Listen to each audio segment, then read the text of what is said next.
자, 그럼 이번 주에 이제 핫했던 종목들을 쭉 복기를 해보면서 다음 주 전략까지 세워보는 시간 가져볼 텐데요. 이번 주에 가장 핫했던 기업들 뭡니까? 일단 베스트 원. 예. 네, 먼저 SKI 테크놀로지가 있는데요.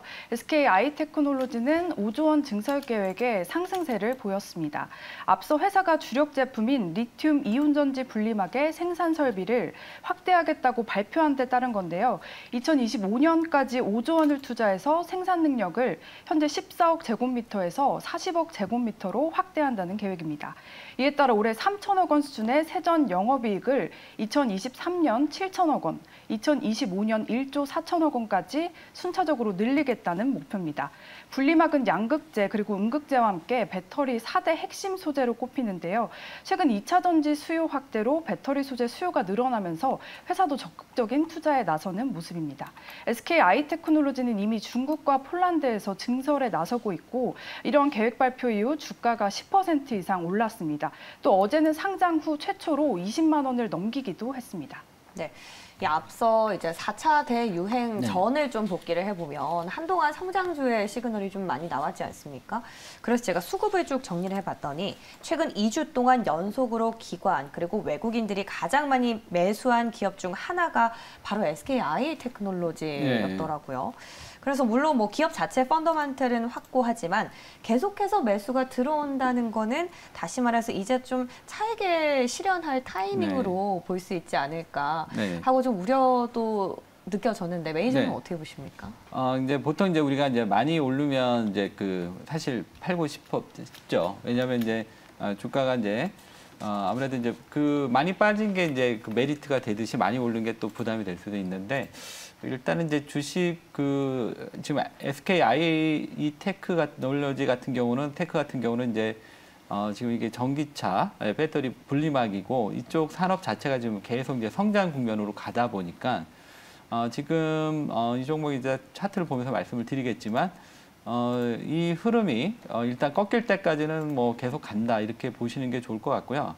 그다음에 이 종목이 이제 또 올라가는 이제 두 번째 요인은 저건 것 같습니다. 이 회사가 이제 상장되고 나서 그러니까 이게 보니까 이게 공모주가 이제 상장됐을 때 어떤 또 규칙들이 있더라고요. 그 기업의 가치랑 상관없이. 근데 이제 이 회사가 상장이 됐을 때는 그때는 이제 공모주가 그때 전체적으로 시장이 안 좋았고 그다음에 공모주들이 이제 상장되고 나서 뭐 이전처럼 뭐 따상이나 뭐 이런 게 없이 그냥 빠지는 이런 분위기다 보니까 이제 제대로 상장되고 나서 이제 시세가 없었던 것도 최근에 이제 시세가 올라오는 요인이 아니냐 이렇게 보여집니다. 그래서 그다음에 이제 업종도 괜찮기 때문에 차트 흐름을 보면서 말씀을 좀 드릴게요.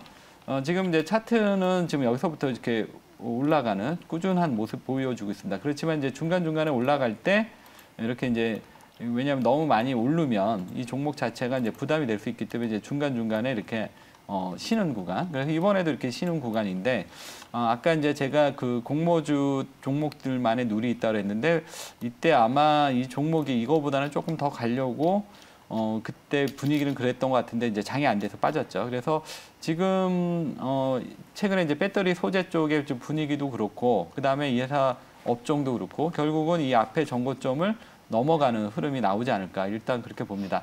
다만 이제 단기적으로 많이 올랐기 때문에, 이 종목은 여기서 한번 쉬어갈 수가 있습니다. 그럼 만약에 이제 쉬어간다면 대략 한 19만 4천 원에서 20만 원 정도에서 작은 박스권을 그리다가 결국은 이 앞에 전고점을 넘어가는 흐름이 나올 것으로 보여집니다. 왜 그러냐면 이 배터리 소재 산업 자체가 아직도 좀 무한한 성장 가능성을 갖고 있기 때문에 그렇습니다. 그리고 차트도 수급도 상당히 괜찮기 때문에 지속적으로 관심 있게 보셔도 될 것 같습니다. 그건 본업 자체 성장성이 담보가 돼 있기 때문에 그렇죠. 신규 매수도 앞서 말씀해주신 구간 안에 들어오면 가능하겠네요. 네네. 보유하신 분들은 당연히 또 전고점까지 돌파가 가능하다. SKI 테크놀로지에 긍정적으로 의견이 나왔습니다. 자, 그럼 이제 두 번째 기업 볼 텐데 코로나19와 관련되더라고요. 네, 맞습니다. 예. 두 번째는 이제 인바이오젠이라는 업체인데요. 인바이오젠은 이번 주 상한가를 기록했습니다. 인바이오젠이 최근 투자사인 하인바이오가 코로나19 변이 바이러스 예방물질 개발에 성공했다는 소식이 알려지면서 강세를 보인 건데요. 국내 바이오 전문 기업인 하인바이오와 연세대 의과대학, 이탈리아 세인지 연구소는 코로나 변이 바이러스를 예방, 치료할 수 있는 물질을 세계 최초로 발견했다고 어제 발표했습니다. 이들은 공동 연구를 통해 무기 화학 물질인 인중합체가 코로나 바이러스의 감염과 복제를 저지한다고 밝혔습니다. 이러한 내용은 과학 전문 SCR급 국제 학술지인 사이언스 시그널링에 공식 게재됐습니다. 하인바이오 측은 인중합체가 인간 세포를 코로나 바이러스가 인지를 못하게 함과 동시에 항바이러스 작용을 실험적으로 증명했다고 설명했는데요. 이어서 사이언스 시그널링에 실린 내용을 토대로 국내외 국제 특허를 출원했다면서 이 연구와 관계 약품 개발은 하인바이오를 통해 계속 진행될 예정이라고 밝혔습니다. 인바이오젠은 대사 항암제와 코로나 치료 관련으로 하인바이오에 투자를 진행한 최대 주주 겸 투자자입니다. 2차 전지에 이어서 이제 코로나19에 묻지 않은 어떤 제약 바이오 기업들의 관심도 되다가 갑자기 변이 바이러스 이슈가 너무 커지다 보니까 지금 시장이 코로나19 테마 안쪽으로 무게가 또 시선이 쏠리고 있는데 뭐 재확산이 본격화되다 보니까 관련된 제약 바이오 기업들도 다시금 좀 부각을 받고 있는 모양새입니다. 그중에서 인바이오젠, 이 성공 이슈 때문에 상한가까지 치솟았거든요. 근데 관건은 이제 네. 상용화가 언제 돼서 네. 실제로 매출에 얼만큼 반영이 되는 것 같아요. 이제 기대감으로 가는 네. 종목으로 보기엔 좀 어렵지 않나 싶거든요. 네. 그러니까 이런 종목들은 그냥 모멘텀 플레이를 하는 거죠. 그러니까 사실 이제 그 주식시장에서 이제 제일 안 좋은 게 이제 불확실성이죠.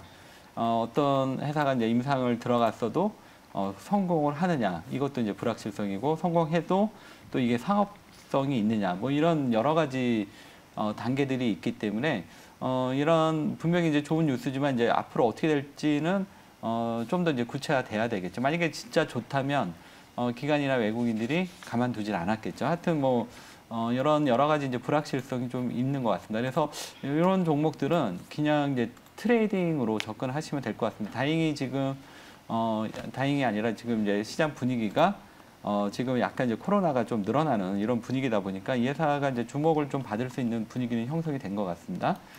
그래서 이 종목의 이제 차트 흐름을 좀 보면서 말씀을 좀 드리면 지금 일단은 이제 그 오랫동안 이제 바닥에서 일단 이제 탈피하는 흐름은 나왔고요. 이 종목이 이제 다시 여기서 이제 추가 상승을 가려면 지금 이 자리가 좀 상당히 좀 중요한 자리가 될 것 같아요. 일단 30분봉 차트를 한번 잠깐 볼게요. 이게 이제 30분봉 차트인데 30분봉 차트에서도 지금 여기서는 이제 물론 그 조정이 나올 만큼은 나왔거든요. 여기서는 이제 빠지면 다시 원점으로 돌아가는 거고. 그래서 지금 이 자리는 이제 반등이 나와야 되는 자리입니다. 그래서 다시 이제 일봉으로 돌아가면 지금 현재까지는 뭐 이 종목이 그 단발로 끝난다 뭐 이렇게 얘기할 수는 없지만 지금 이 자리에서 주가의 흐름이 앞으로 이제 추가 상승이 가능한지 아니면 단발로 끝나고 다시 제자리로 떨어지는지 중요한 자리입니다. 그래서 여기에서의 어떤 흐름을 보고 매매 판단을 하시면 좋을 것 같습니다. 네, 인바이오젠 지금 현재 자리가 좀 중요한 시그널이 되겠다. 좀 더 관망을 해보자라고 의견을 주셨고요. 세 번째 기업은 또 어디입니까? 네, LG전자인데요. 모바일 사업 접고 이제 사업 재편에 나선 LG전자가 뛰어난 경영 실적으로 주목을 받고 있습니다. LG전자는 가전 등의 판매 호조로 1조 원이 넘는 영업이익을 올리면서 2분기 기준으로 12년 만에 최대 실적을 달성했습니다. 매출도 17조 1천억 원을 넘기면서 역대 2분기 최고 기록을 깼는데요. 에어컨 성수기 진입 등에 힘입어서 생활가전에서 7,800억 원의 영업이익을 올린 것으로 추정됩니다. 특히 고가의 프리미엄 가전 라인인 오브제 컬렉션의 패키지 판매가 늘어나는 추세라고 합니다. 생활가전 부분의 2분기 예상 매출은 6조 원대 중반으로 이 또한 2분기 기준 역대 최대를 기록했습니다. 미국의 가전 경쟁사인 월풀과 비교해도 영업이익과 실적이 모두 앞선 실적이어서 LG전자가 월풀을 꺾고 글로벌 1위를 차지할 수 있을지 주목되고 있습니다. 예, 이제 뭐 글로벌 정상 자리도 탐내고 있는 LG전자인데 사실 삼성전자랑 같이 실적이 발표되다 보니까 약간 좀 부각을 덜 받지 않았나 싶습니다. 이런 호실적에도 근데 주가는 여전히 저평가되어 있다라는 분석이 많거든요. 스마트폰 사업은 네. 이제 줄였고 네, 그렇죠. 없앴고 근데 이유가 뭐라고 보십니까? 지금 이제 아무래도 이제 LG전자가 지금 고전하는 이유는 일단 이제 성장성 이 부분이 이제 LG전자의 이제 좀 중요한 앞으로 주가 향방의 포인트가 될 것 같습니다.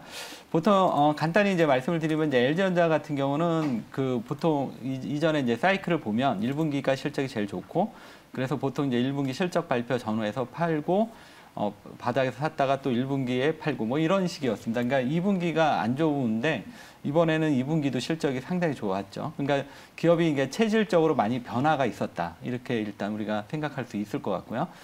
그리고 이제 스마트폰 때문에 이 영업이익이 많이 올라왔지만 철수하면서 근데 매출도 좀 늘었더라고요. 이런 것도 좀 상당히 긍정적이었습니다.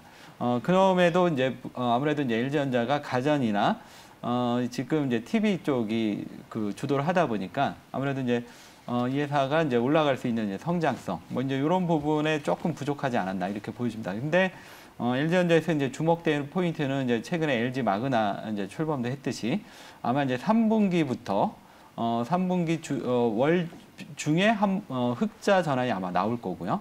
그다음에 아마 4분기 정도 가면은 이제 LG전자의 전장 사업 부분이 이제 흑자가 시작이 되는 이러한 시작점으로 보고 있습니다. 그래서 이 부분이 아마 LG전자의 주가에 상당히 좀 중요한 역할을 하지 않을까 이렇게 보여집니다. 그래서 지금은 이제 성장성이 부족하지만 정장 산업은 앞으로 이제 미래 산업이기 때문에 LG전자가 여기서 이제 흑자 전환의 시그널을 보여주면은 그때는 LG전자가 상당히 우상향으로 쭉 나갈 수 있습니다. 그래서 LG전자를 갖고 계시거나 관심이 있는 분들은 이 부분에 포인트를 가지고 접근을 하시면 LG전자 나쁘지 않을 것 같습니다.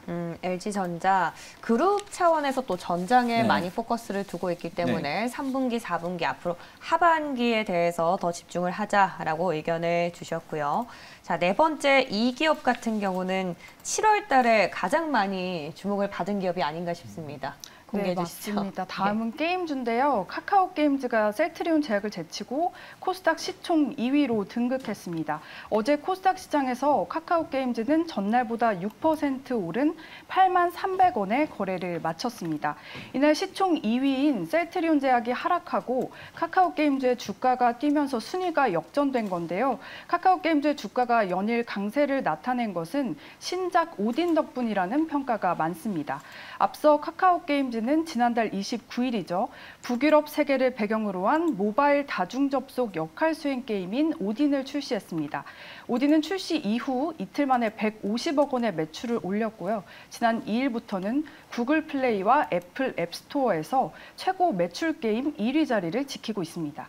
이에 따라 카카오 게임즈의 실적 개선이 가팔라질 것이라는 기대감이 큰 상황이고 실제 카카오 게임즈는 오딘을 출시한 이후 당일 주가가 8% 뛰었고 이후 지난 2일과 5일에는 각각 24%, 6%씩 올랐습니다.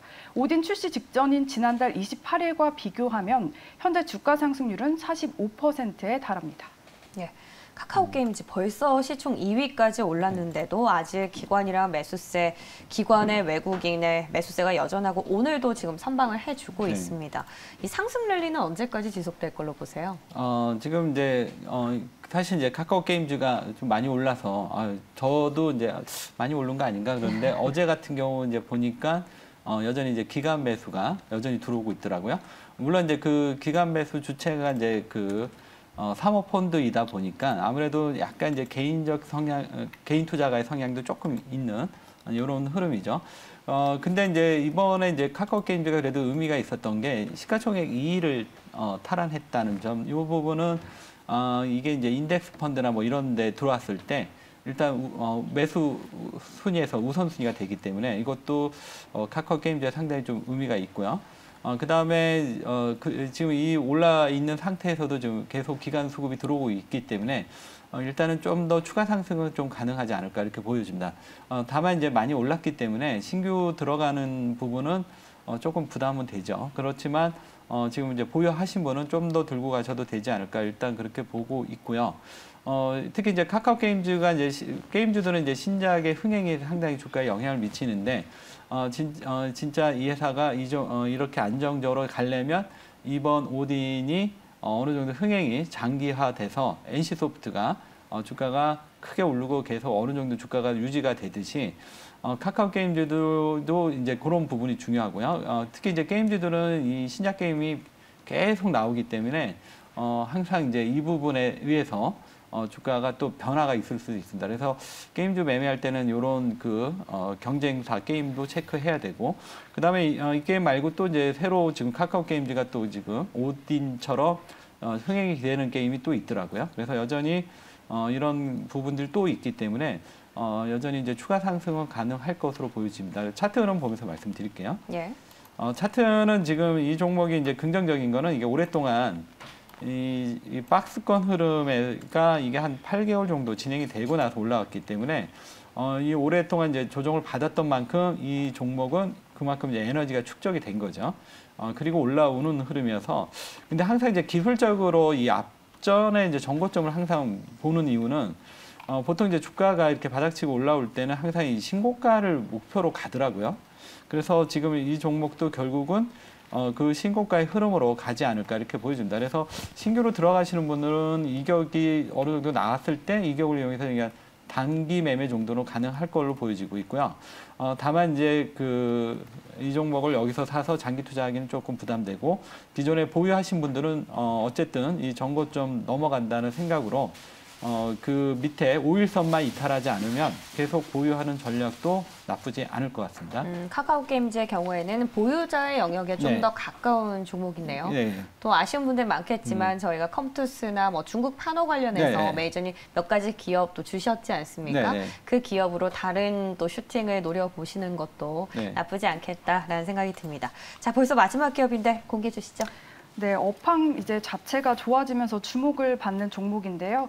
다음은 HMM입니다. HMM이 올 2분기 또 한 번 깜짝 실적을 기록할 것으로 예상되고 있습니다. 운임 상승 등 해운업 호황으로 영업이익이 1조 원을 돌파할 것이다. 이런 전망이 나오고 있기 때문인데요. 업계에 따르면 HMM은 올 2분기 1조 4천억 원가량의 영업이익을 기록할 것으로 추정됩니다. 이는 지난해 2분기의 10배에 달하는 규모인데요. 이러한 실적 상승을 예견하는 가장 큰 이유는 앞서 말씀드렸듯이 물동량과 운임이 크게 증가했기 때문입니다. 또 운임 상승과 맞물려서 선박 투입을 크게 늘린 점도 실적 호조의 배경으로 꼽히고 있습니다. HMM은 정부의 해운 재건 5개년 계획 일환으로 발전 20척을 최근 인도 완료했고 물동량 대응을 위한 임시 선박 투입도 이어가고 있다고 밝혔습니다. 네. 운임 상승 때문에 2분기 호실적이 기업되는 많은 기업들 중에 또 대표적으로 꼽은 기업인데 사실 운임 상승 재료는 이미 주가에 선반영이 되지 않았습니까? 네. 그러면은 우리가 2분기 실적 발표를 앞두고 접근해 보기에는 그 이슈만 갖고 슈팅 기대하기는 좀 어렵지 않을까요? 어떻게 보십니까? 이게 지금 보니까 이제 HMM이 많이 올랐죠. 한 10배 정도 올랐더라고요. 근데 이제 그럼에도 불구하고 지금 HMM에 대해서 이제 긍정적으로 보는 거는 지금 내년에도 지금 계속 실적에 대한 전망들이 되게 좋더라고요. 그러니까 제가 이제 이 방송 출연하면서 이제 경기 민감주가 좋다고, 경기가 앞으로 좋아질 것이다 이렇게 얘기했던 거에 영향을 미쳤던 종목도 바로 HMM입니다. 지금 2분기도 지금 실적이 지금 상당히 좋은데 이게 지금 일단은 내년 정도까지는 이 흐름이 계속 나온다 이렇게 지금 얘기가 나오고 있어서 만약에 진짜 이제 이런 흐름이 계속 이어진다면. 결국은 이 회사는 추가 상승이 가능하다고 봐도 되겠고요. 그리고 이제 아까도 얘기했지만 이 부분 때문에 이제 경기가 그러면 내년 좋아지는 거 아니냐 저는 일단 그렇게 생각합니다. 물론 이 코로나나 이런 부분들이 여러 가지 변수들이 이제 계속 나타나겠죠. 그래서 예상했던 거랑 좀 다르게 갈 수도 있지만 지금 현재 전망들은 내년도 괜찮기 때문에 주가는 추가 상승이 가능하지 않을까 이렇게 보고 있습니다. 일단 이제 차트 흐름 보면서 말씀드릴게요. 차트는 지금 이제 바닥에서 한 10배 정도 올라와 있고 지금은 지난번에 이제 아마 12 전환 물량이 한번 나오면서 오버행 이슈가 있었죠. 근데 거기서도 별로 그렇게 크게 충격을 받지 않고 지금 조정을 상당히 양호하게 받고 있습니다. 물론 이제 단기 상승 흐름이 한번 이제 끊겼기 때문에 지금은 좀 더 이제 조정 과정이 필요하지만 여기서 다시 지금 흐름 자체가 상당히 견조하기 때문에 조정 이후에 또 한 번 갈 수 있을 걸로 보고 있습니다. 여기에 내년까지 또 실적이 좋다고 하니까 여전히 추가 상승 역시 한 번 더 상승 흐름이 나올 것으로 보고 있습니다. 그래서 이 종목은 어떤 이제 경기가 하락세로 돌아가거나 아니면 이런 실적의 어떤 성장률이 좀 둔화되거나 이런 흐름이 신호가 포착되기 전까지는 여전히 추가 상승 가능하다 이렇게 보시고 접근하시고요. 단기는 약간의 이제 박스권 흐름으로 접근하시는 게 좋을 것 같습니다.